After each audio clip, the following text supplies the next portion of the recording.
Muy buenas, ¿qué tal están? Bienvenidos a Soy Cádiz, bienvenidos a 101 Televisión. Vamos a conocer de manera especial la figura de una persona muy importante, diríamos que importantísima, de una relevancia no solo provincial, nacional, sino también internacional, y todo ello ligado con el mundo de la literatura. Vamos a conocer a una persona que nunca olvidó sus raíces gaditanas y que viajó por todo el mundo llevando el nombre de Cádiz y de la provincia por aquel rincón que pisaba. Pasó mayor parte de su vida, por ejemplo, en Madrid o en Nueva York. Estamos hablando de Elvira Lindo.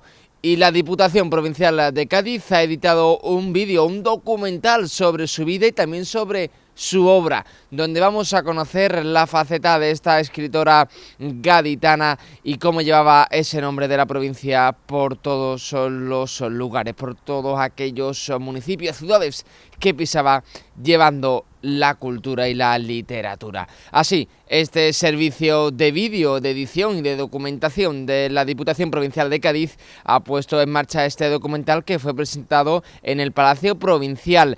Y con el título de Elvira Lindo, por ejemplo, un ejemplo, se ha presentado entre numerosas personas, amigos, familiares, amantes de la literatura y seguidores de Elvira Lindo. Y nosotros hoy, aquí en 101 Televisión Cádiz, desde este magazine, le vamos a mostrar a todas aquellas personas a través de la pequeña pantalla este documental que se presentó en la capital gaditana. Elvira Lindo, por ejemplo, un ejemplo. Ese es el documental con el que hoy vamos a conocer y también a homenajear a Elvira Lindo. Soy Manolito García Moreno, gafotas en mi barrio, que es Carabanchel Alto, gafaplasta para Yihad, que es el chulo de mi clase. Soy de los García de toda la vida y de los Moreno de Mota del Cuervo. Soy el último mono para mi madre y un melón sin abrir para mi abuelo. Soy el mago del suspense para la Luisa. Soy el ídolo de mi hermano el imbécil. Soy el Lolo para mi hermana Shirley, la que nació cuando nadie se lo había pedido. Soy el que se inventó lo del mundo mundial, pero nadie me lo agradece. Soy famoso en el planeta Tierra, aunque de eso en mi barrio aún no se han enterado.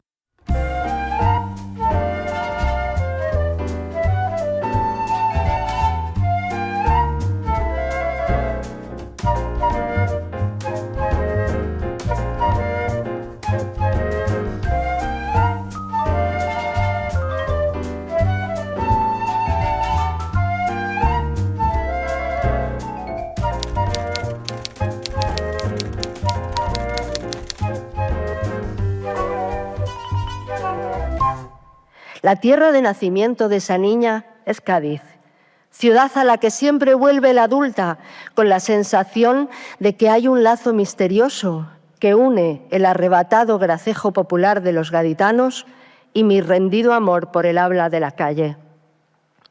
Me han celebrado mucho aquí mi vena humorística, hasta me gané una medalla de hija predilecta por ello.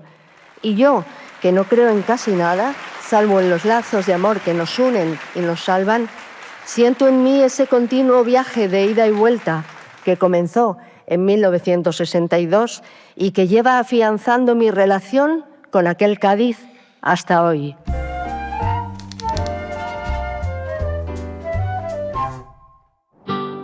Yo nací y mi madre estaba con más mujeres en la sala de partos.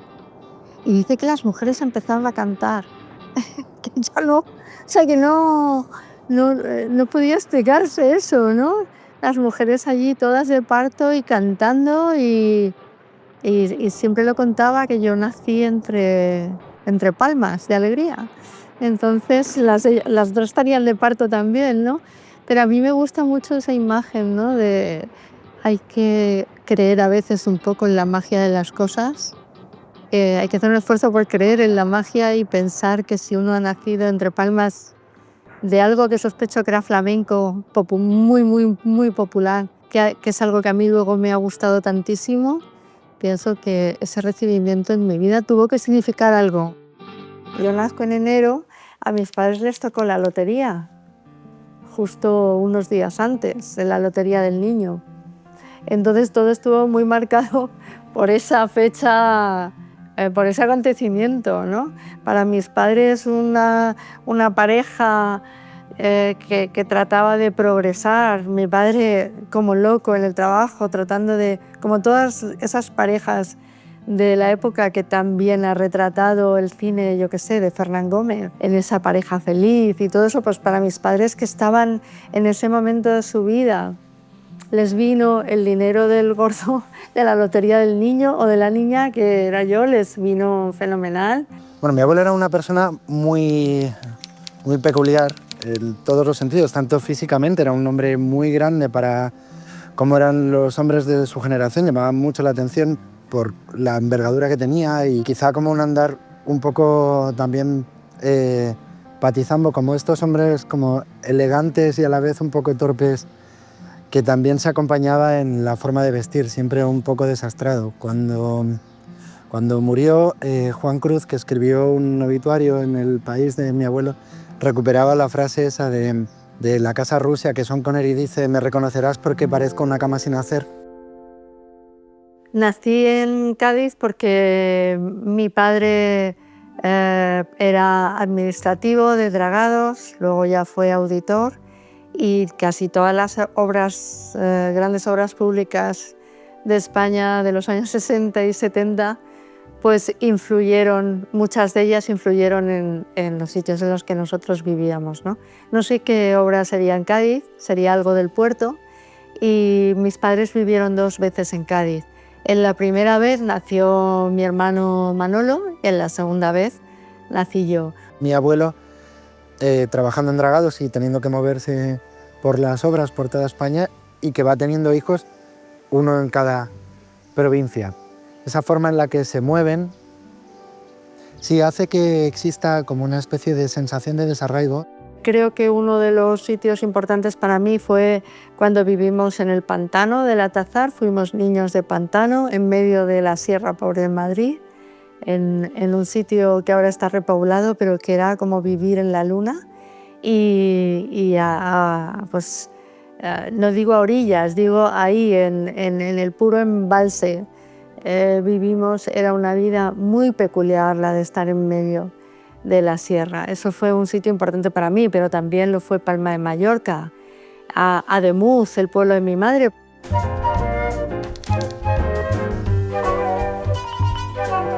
Madrid era más gris, porque estábamos llegando en el año 73, era mucho más gris. Y era un barrio periférico. ¿Qué era lo bueno? Pues que vivíamos con bastante libertad. O sea, los niños de los barrios periféricos llenos de descampados, casi nadie era de Madrid, todo el mundo era inmigración de Andalucía. Era como que éramos el mismo tipo de gentes. La ciudad de Madrid, que es tan importante también en todos sus libros, absolutamente, ¿no? Madrid tiene un protagonismo muy, muy especial, ¿no? Eran barrios muy politizados, las asociaciones de vecinos eran muy fuertes, el Partido Comunista era muy fuerte. Yo empecé a militar en las Juventudes Comunistas cuando tenía 15 años. Y entonces es cuando se legalizó el PC. Pero es que mis hermanos ya estaban, mis 2 hermanos varones ya estaban, uno en las Juventudes y otro en el PC. Para mí era como un contagio, o sea, yo no entendía muy bien tampoco ideológicamente, era el ambiente que se vivía. La gente iba mucho al local del PC, a bailar, hasta pasar la Nochevieja. Mi madre murió cuando yo tenía 16, mi padre, pues no sé, si se casaría como al año y medio. También mi hermana se casó. Un hermano se fue a vivir fuera, otro hermano no aparecía, entonces realmente me quedé mucho tiempo sola. Faltar las referencias de su madre, que yo creo que la va echando de menos cada vez más, ¿no? Y ese tener que buscarse la vida por su cuenta, ¿no? Cuando en esa casa había una familia, había un núcleo familiar y de repente todo el mundo se va.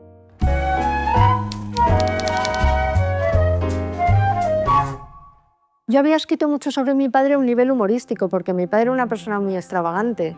todo se veía envuelto en los bares, el tabaco, el alcohol, su vida de persona extremadamente sociable, con mucho miedo a estar solo, entonces llenaba mucho espacio de su vida acompañado de mucha gente, y me iba llevando a esos diferentes bares normalmente de Moratalaz. También comprendí que él había envuelto en humor episodios dramáticos de su vida porque pertenecía a esa generación de los niños de la guerra y de los jóvenes de la posguerra que no eran en absoluto victimistas, es decir, que no entendían esa actitud en la vida, que habían tenido que salir adelante como fuera, ¿no? Entonces, pues empecé a entender cosas de su vida. Su obsesión era que fueran restaurantes que tuviesen plato combinado, que era una cierta modernidad ya pasada, pero que a él le gustaba mucho. Lo que pasa es que no le gustaban los platos combinados tal como los tenían pensados en los sitios. Entonces decía, me vas a poner esto del 1 acompañado de esto del 3 y el postre del 4. Iba haciendo mezclas. En realidad todo era como que en realidad se plegase a sus deseos de forma constante. Y eso tenía que ver también con la relación que él tenía con todos nosotros. Y empecé a revisar todas las cosas, todo el material que teníamos nosotros, las postales, las cartas. Él tenía muchas cosas guardadas, los recuerdos de mis hermanos, los recuerdos míos, lo que yo hablaba con gente que le había conocido, y así poco a poco fui componiendo como esa especie de puzzle. Yo hice las ilustraciones del libro y de repente estar mirando como con mucha atención a tus abuelos, el rostro de tus abuelos y volver a ver a tus abuelos como una pareja de enamorados, realmente empezar a ver como la construcción de su relación entre ellos, como dos personas muy jóvenes que se conocen y que tienen muchas fotos como de romerías en el pueblo, de cartas que se mandan, y son dos personas muy jóvenes, muy atractivas, y eso, que están construyendo una relación y luego de repente convertirse en padres en un tiempo después. Para mí me sirvió como poner las cosas en orden también. No fue ponerte a recordar simplemente, sino que los convierto en personajes, que yo asisto en presente a las cosas que les pasan, que a veces cuento cosas que yo no he vivido porque son anteriores a mi nacimiento, pero eso me permitió investigar y saber cosas de los sitios en los que estuvieron, por ejemplo de Cádiz, de momentos en los que mi padre estuvo solo, de a qué sitios iría. A mi abuelo le gustaba mucho narrar su vida. Él era consciente de que era un personaje y narraba su infancia, y sobre todo hay una historia fundamental dentro de A Corazón Abierto que es El niño y la bestia. Esa historia es una historia que él contó como una especie de narración de un niño que fuese una especie de Huckleberry Finn o un Tom Sawyer en el Madrid de posguerra, pero siempre con un tono de aventuras. Y Mark Twain para mí es el escritor adorable que por haber creado Huckleberry Finn para mí ya fue una inspiración. Pero es una inspiración infantil, yo lo leí de niña. Entonces a mí me abrió los ojos hacia, se podía contar aventuras desde tu propia realidad, ¿no? Y eso es para mí Mark Twain, luego aparte de sus ideas. Pero claro, es que Mark Twain tenía tenía el ramalazo del humor. Pues esa piedad por un padre que pertenece a otra generación, que era otro lenguaje, otra forma de relacionarse con los hijos, que evidentemente no es la de ahora, pero creo que, que dibuja a una familia española de los años 60, 70, 80 con una mirada muy acertada, ¿no? Muy sin sentimentalismos, pero con mucha piedad, ¿no? Hacia esa generación que son los Los niños de la guerra. Es que como ese libro salió justo cuando empezó el confinamiento, justo, resulta que yo contando algo muy, muy personal, que yo no pretendía hablar de una generación, pero como esa generación fue la más machacada en la pandemia, pues de pronto se convirtió en un libro que le contaba muchas cosas personales a mucha gente, que en esos días perdieron a sus padres, es decir, que se convirtió en un libro más, de alguna manera, sociológico, cuando no era mi pretensión. Pero hay veces que que eso ocurre es muy mágico en la literatura.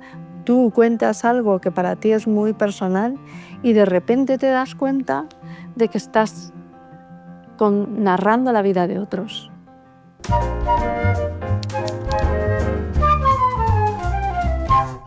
Si se puede trabajar en la radio, es que nunca había pensado en la radio.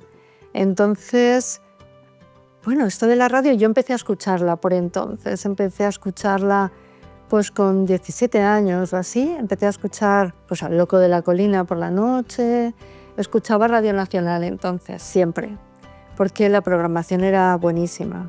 Pero también escuchaba todas esas cadenas que eran del movimiento, Radio Juventud, todas esas cadenas, porque había muy buenos programas musicales. Me pasé, era la más pequeña, durante mucho tiempo fui la más joven de la radio, porque tenía 19 años. Nos llevamos muy pocos años, en realidad, pero cuando yo entro en el 87, ella ya, para mí, era toda una estrella de la radio, de Radio 3, una emisora que después dirigí. En ese momento era una niña tímida a la que le costaba acercarse a esta mujer que ya lo controlaba todo, lo planificaba todo, eran quienes hacían todas las cuñas.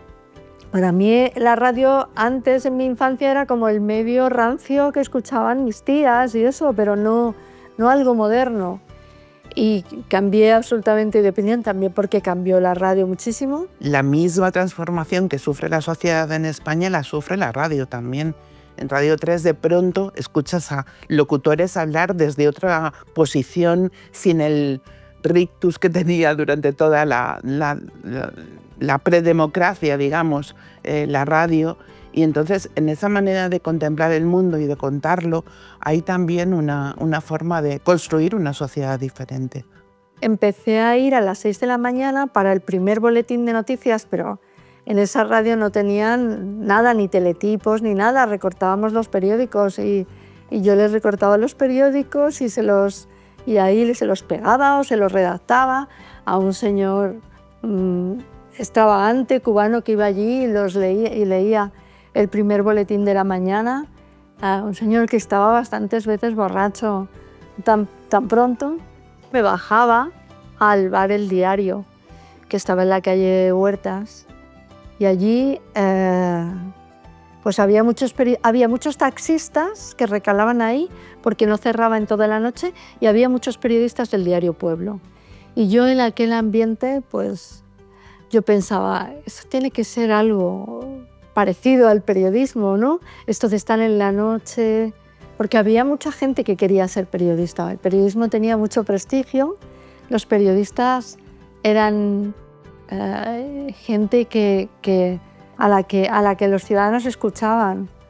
Yo creo que lleva el periodismo en la sangre, no es solamente un escritor o una guionista, que todo eso lo disfruta de la misma manera. Tiene una intensidad a la hora de vivir que comunica a los que están cerca, pero también se comunica con ese rigor que yo creo que también provoca el haber trabajado en la radio pública.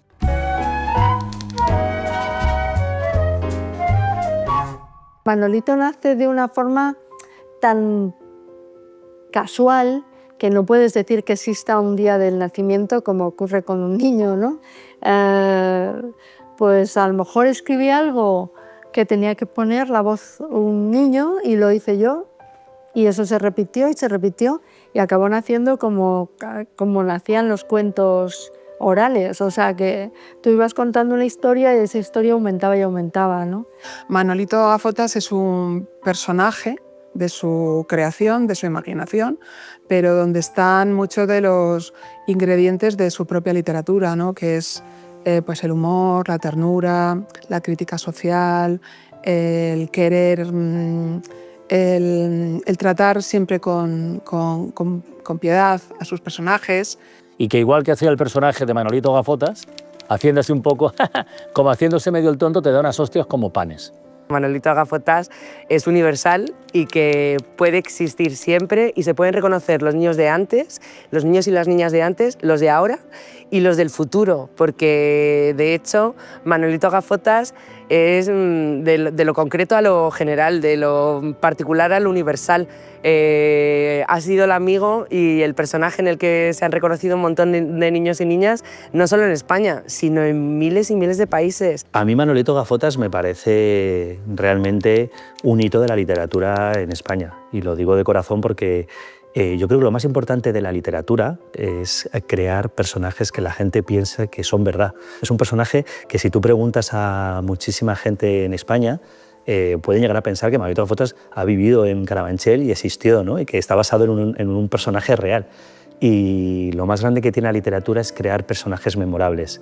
Mucha gente se creía que era de verdad y se creía que era un niño que hablaba de verdad por la noche. Yo acompañaba alguna noche a mi madre a Prado del Rey a grabar. Que había protestas, era gracioso porque había protestas de que hacía un niño tan tarde oyentes que llamaban, tan tarde en la radio, hablando sin sus padres. La cosa era que sí que había un niño, pero que no era el que estaba en antena, era yo que estaba acompañando a mi madre a ver hacer Manolito. Muy, muy popular fue con Fernando Delgado en la SER. Creo que es ahí cuando, bueno, había mucha gente escuchando ese programa los fines de semana. Fernando al principio sentía mucha extrañeza de hablar conmigo, y fue él quien dio la idea, sentía mucha extrañeza de hablar con un niño, porque él se lo creía completamente. Y entonces él no tenía mucha experiencia de hablar con un niño. Fue el personaje radiofónico más famoso de su época, mucha gente lo recuerda, con la muerte de Fernando Delgado además mucha gente se ha acordado de Manolito Gafotas, además ahora que ha sido el aniversario mucha gente se ha acordado de ese dúo que hacían y que todavía tiene sentido y tiene vigencia, a juzgar por lo mucho que gustó el cuento de Navidad de este año y recuperar al personaje que tanta gente echaba de menos.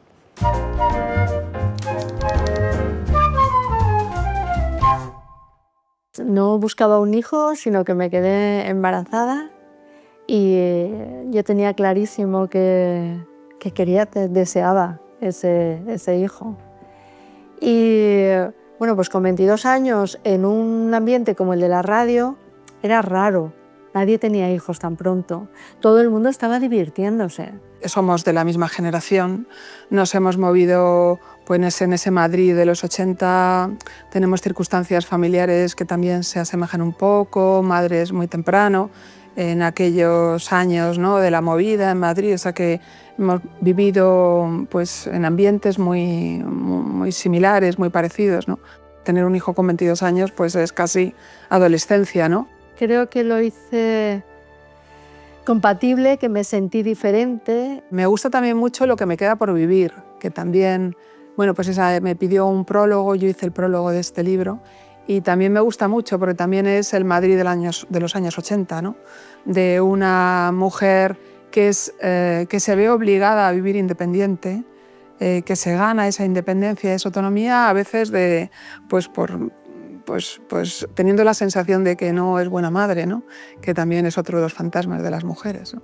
Cuando estaba embarazada de, no sé si de 8 meses o de 7 meses y medio, me echaron de la radio para colocar a otra persona y me echaron en un momento que yo estaba esplendorosa, quería trabajar hasta el último día porque tenía toda la energía del mundo, y luego me llamaron cuando el niño no había cumplido un mes, para que me volviera a incorporar. O sea, todos estos atropellos que yo me acuerdo que escribí una vez sobre eso. No existía esa conciencia, ¿no? Pero incluso ahora, cuando yo lo contaba, alguna persona que lo leía de esa época era como, pero pero es que todo era un poco desastroso ya, pero yo lo viví en carne propia, ¿no? Todo era un poco a la carrera de ser el último en ser recogido en la guardería, pero entonces hacía como aparecer un huevo Kinder, que eso aparece en una novela, hacía como trucos de magia en la puerta de la guardería. Todo se convertía en una especie de espectáculo de algo reseñable, algo bonito. Mi madre me dejó un libro antes de fallecer, me dejó una serie de libros que a ella le habían gustado mucho leer, y uno de ellos, que lo tenía siempre en la mesilla de noche, era Lo que queda por vivir, de Elvira Lindo, porque yo creo que mi madre se sentía muy identificada con la historia de ese libro, ¿no? Una mujer con un hijo que llega a Madrid y que tiene que buscarse la vida emprendiendo, siendo independiente, teniendo unos valores determinados y una ética con la vida, y mi madre se sentía identificada con ese personaje de Lo que queda por vivir, que no se diferencia mucho al personaje de la vida real de Elvira Lindo, ¿no? Estamos viendo este documental, el de Elvira Lindo, presentado, promovido y desarrollado por la Diputación Provincial de Cádiz. Nosotros que vamos a hacer un alto en el camino y que nos vamos a marchar a publicidad, serán tan solo 3 minutos, como viene siendo habitual en este espacio diario que tenemos aquí en 101 Televisión Cádiz. A la vuelta vamos a regresar con esa recta final de este documental, homenajeando, reconociendo el papel, la labor y la trayectoria de Elvira Lindo. Seguimos, no se mueva.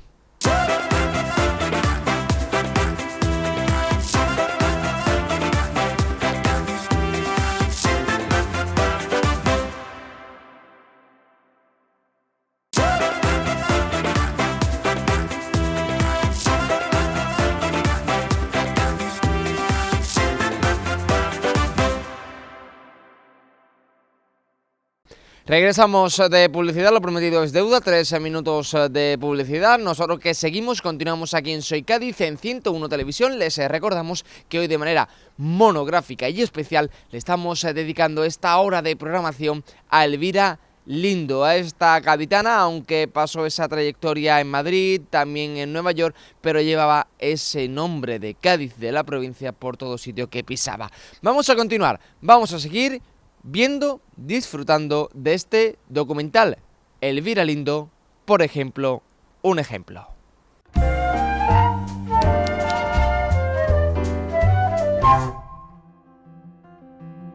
Pues la conocí exactamente en julio del año 90 en un curso en el Escorial, en la Universidad de Verano del Escorial.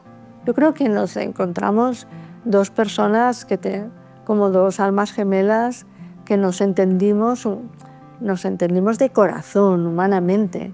Y por eso yo creo que estamos juntos. El hecho de que los dos nos dediquemos a escribir, pues es algo que viene, sobrevenido, que te ayuda a comprenderte en todas las dificultades que tiene este oficio, claro que te ayuda, pero no es la razón por la que estamos juntos. Hablamos mucho, sobre todo hablamos mucho a veces de lo que estamos haciendo, de lo que nos gustaría escribir.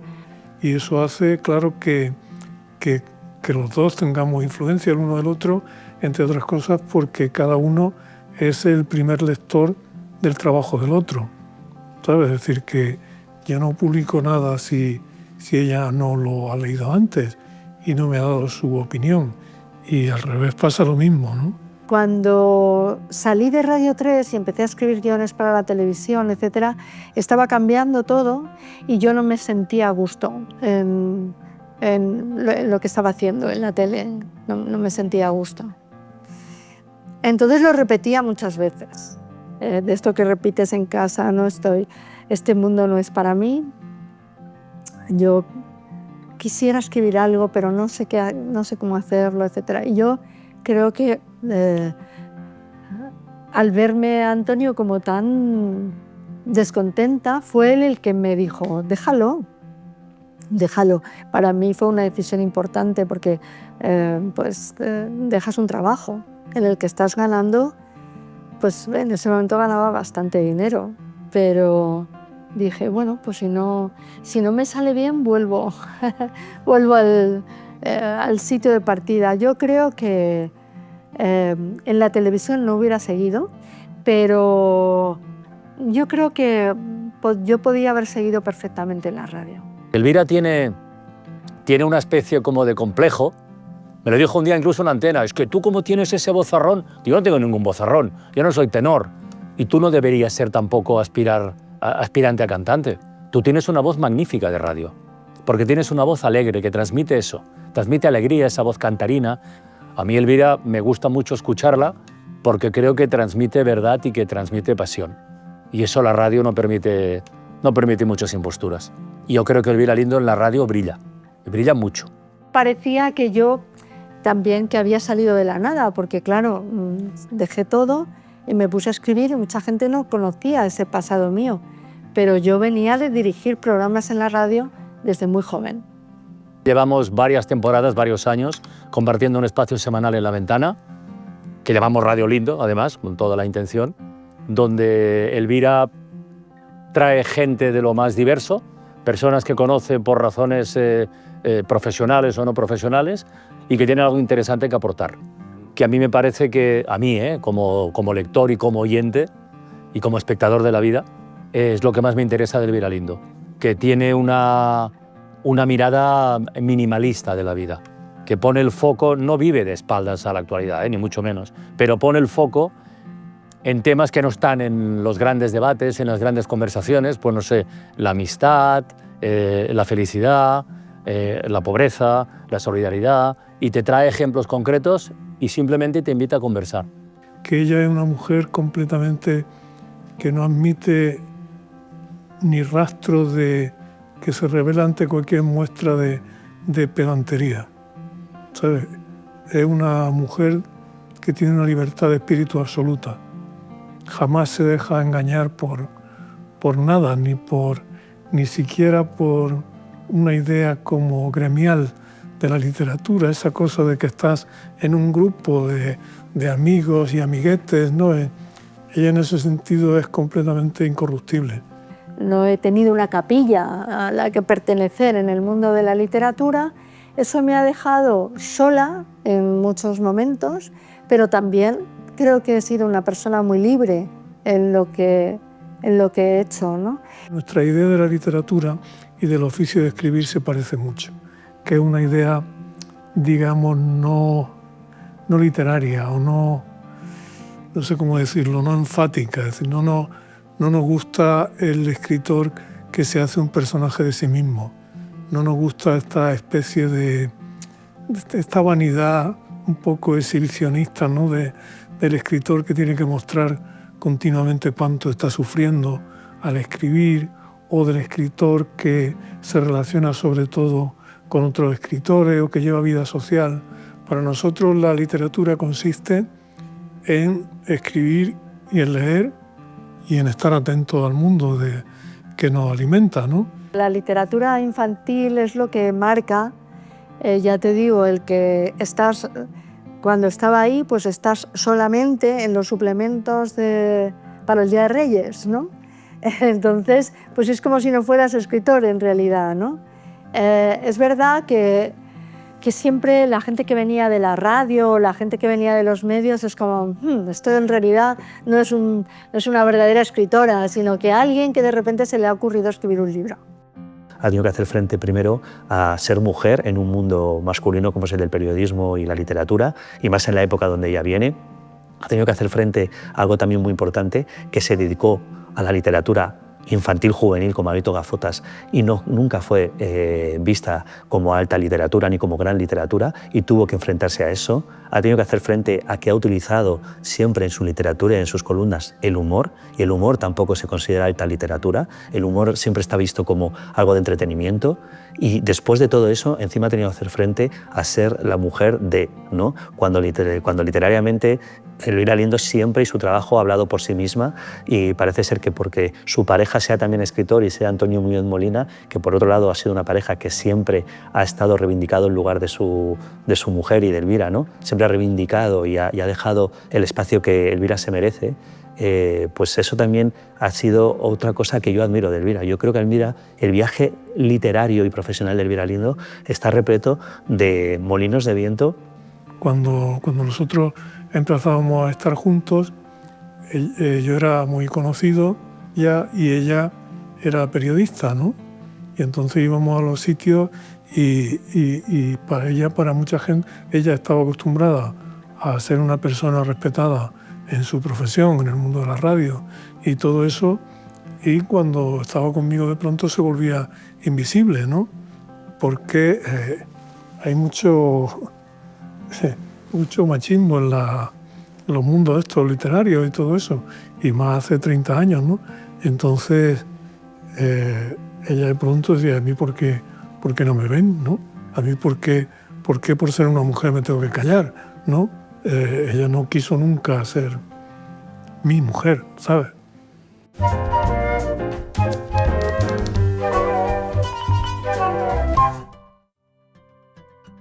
J. de Salinger fue importantísimo porque fue importantísimo en mi adolescencia. Entonces hay libros que lees en tu adolescencia que te marcan. Yo quería escribir como él, o sea, que era para mí un modelo. Que Salinger era ese fraseado puro, corto, sincopado, con mucho ritmo, con algo de humor, también con algo de asombro, ¿no? Salinger ya fue algo más adolescente, estás pensando en ser escritor. Luego ya empecé a leer, pues no sé, periódicos, cuando mis padres eran muy lectores de periódicos, y empecé a leer, pues por ejemplo, Umbral, y pensé que había otra forma de leer, de escribir para los periódicos, y sobre todo me dio la idea de escribir de la ciudad, yo era muy urbana en ese momento, de escribir de la noche, de lo que ocurre, del habla de la gente. La gran columnista de los últimos tiempos, ¿no? Había superado a muchos columnistas con más nombre y clásicos del periódico, porque me gustaba mucho en sus columnas como en sus libros que siempre tocaba mucho el lenguaje de la calle, que siempre llegaba mucho al terreno de la calle, ¿no? Un terreno que a veces se abandona en el púlpito de una columna o en el púlpito de los libros. Lo que tiene es un oído buenísimo para las conversaciones, o sea, ahí tienes una joya, ¿no? Cómo capta los matices, las formas de expresarse, una forma de hablar tan particular que es la de Madrid. Sé que tengo mi estilo porque me lo dicen otras personas, pero al mismo tiempo leo algo que me interesa, que me emociona y digo, ay, yo quiero escribir algo así. Nunca te va a salir eso, siempre vas a estar tú por delante, ¿no? Pero me parece interesante que no pierdas que no pierdas el deseo de parecerte a otra persona. Eso me parece que es juvenil y no lo debes perder nunca.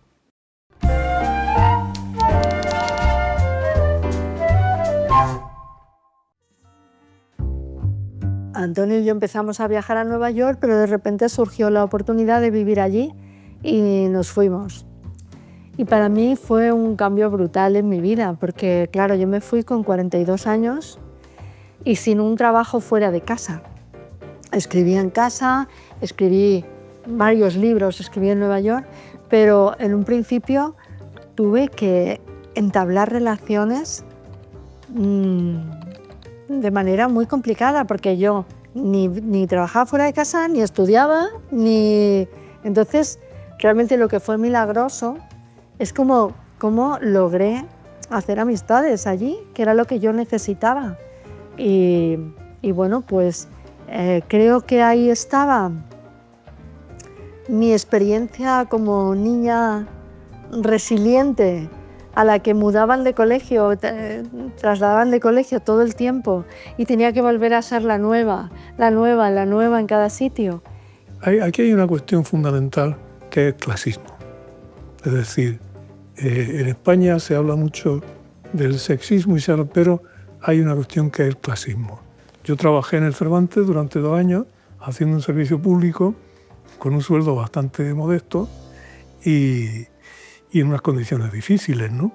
Entonces, Por una parte, a mí esos comentarios, ya te digo, clasistas e insultantes, porque el artículo que escribió Elvira era un artículo sobre ir a ver la misa en si menor de Bach en el Carnegie Hall, ¿no? Entonces ya parecía que era todo, es decir, elitista, va a Carnegie Hall, como si Carnegie Hall tiene 3.700 localidades. Así que imagínate, todos los que van a Carnegie Hall no puede haber tantos pedantes, ¿no? Aparte que pasa por ir a ver un concierto de música clásica, ¿no? Aparte, claro, como era una misa, pues se supone que gente que somos de izquierda y somos incrédulos, eso ofende. Cambió hasta mi forma, creo que cambió hasta mi forma de vestir, en cierto modo, ¿no? De presentarme ante los demás, de ser más libre. Y todo eso son las cosas buenas, o sea, la experiencia de vivir la aventura en la calle todos los días, de mirar mucho, de observar a la gente tan diferente a la que ves en España, de disfrutar de yo qué sé, de tantos clubes de música a los que nosotros acudíamos, de tantos sitios extravagantes, ¿no? Todo eso de la naturaleza que se mete en la ciudad, de vivir al lado del río Hudson, que es una de las cosas por las que yo me siento más afortunada. Yo bajaba todos los días a pasear por el Hudson y veía, claro, el cambio de las estaciones a través de ese río inmenso y decía, ¿cómo puedo contar la suerte que tengo? Porque es impresionante, o sea, es como si bajaras de una gran ciudad, bajaras unas escaleras y te encontraras en mitad de la naturaleza en la que te podías encontrar un halcón, un mapache, ¿sabes? Animales que se colaban en la ciudad de pronto.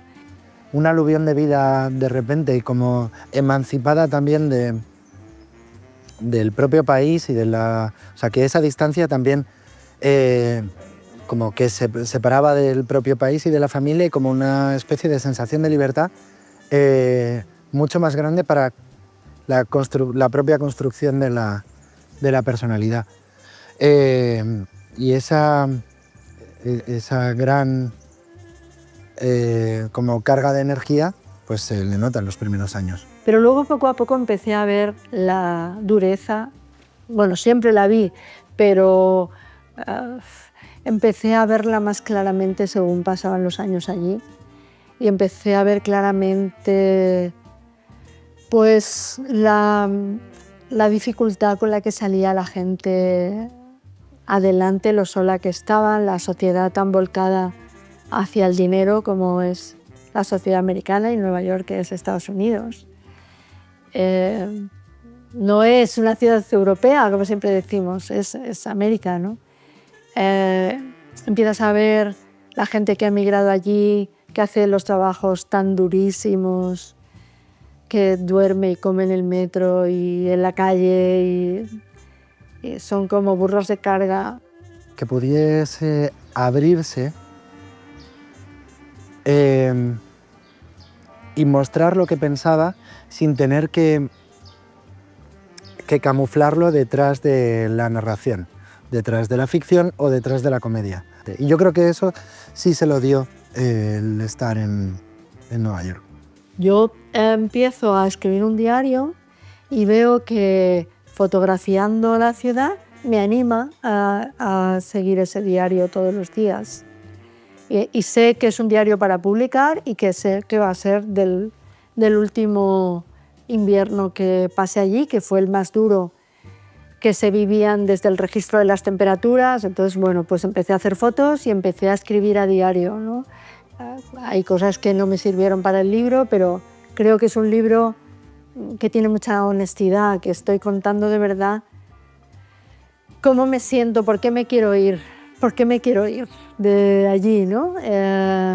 Y también me lo estoy diciendo a mí misma, se lo estoy diciendo a Antonio, le estoy diciendo yo no me voy a quedar, yo me vuelvo porque esto ya ha empezado a ser demasiado duro para mí y no quiero vivir en un mundo a lo mejor menos fascinante pero más amable.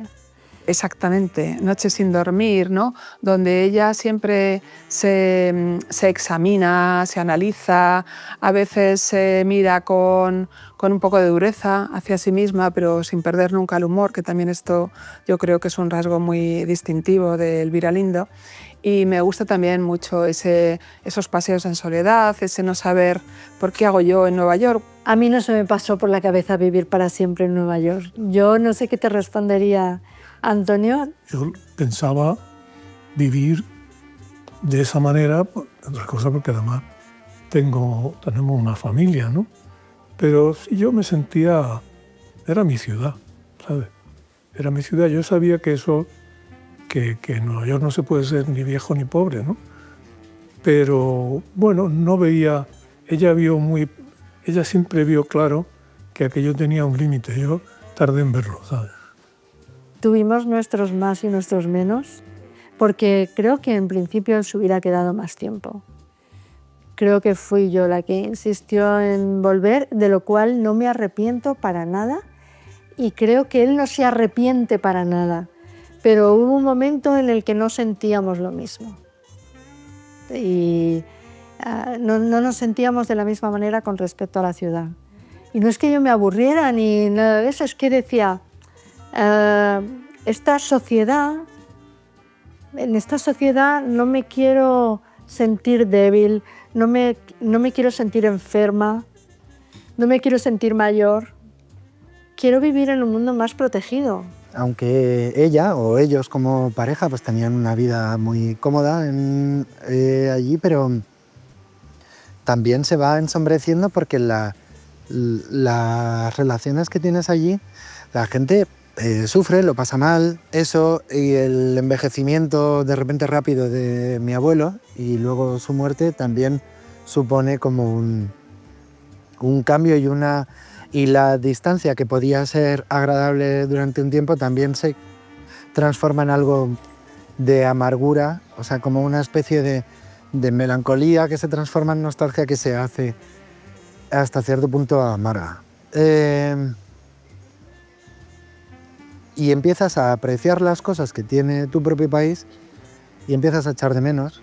Y yo creo que también,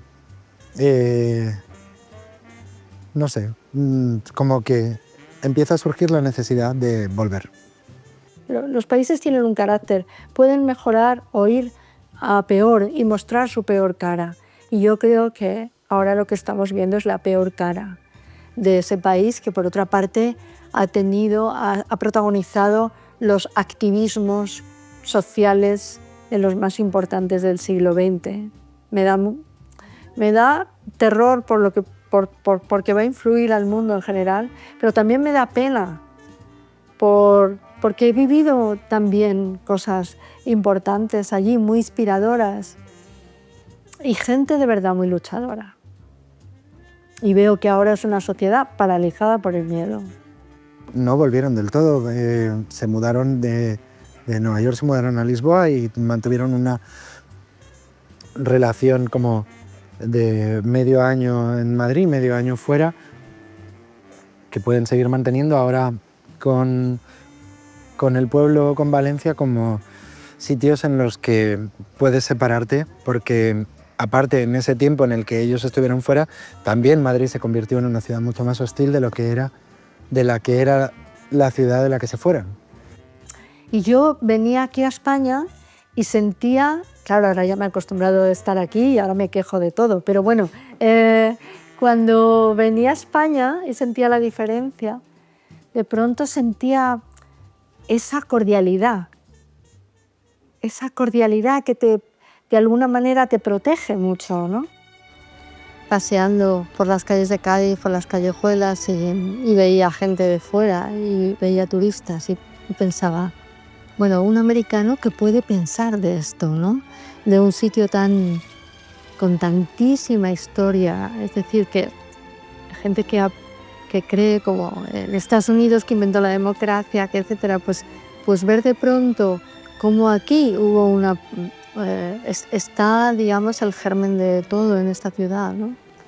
Pues hay algo de orgullo delegado, porque yo no he hecho nada, ¿no? Pero hay algo de alegría, de orgullo, de decir, mira qué sitio tan que puedes rastrear en su historia.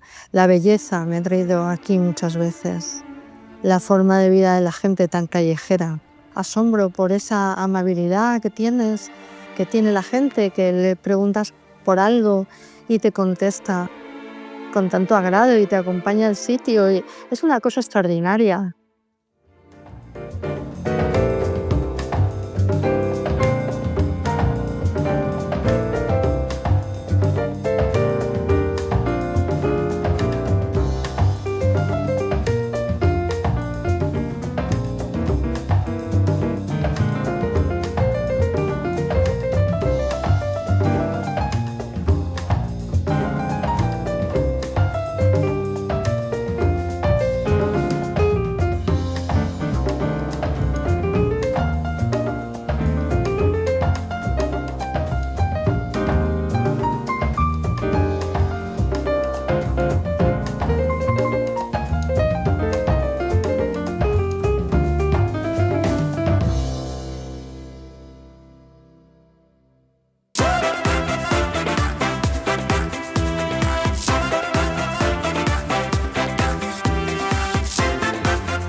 Y de esta manera le ponemos el punto y final a este magazine, a este espacio aquí en Soy Cádiz, en 101 Televisión, este canal de televisión provincial bajo la marca de 101 Televisión Andalucía. Como siempre, venimos contando ese transcurrir de la provincia de Cádiz, hoy que le ha tocado este homenaje, este monográfico a Elvira Lindo. Nosotros que nos vemos mañana viernes, el primero del mes de diciembre, donde vamos a seguir contándole qué tal se encuentra, cómo va desarrollando el día a día nuestra provincia de Cádiz. Lo dicho, nos vemos mañana a la hora de siempre. Sean felices.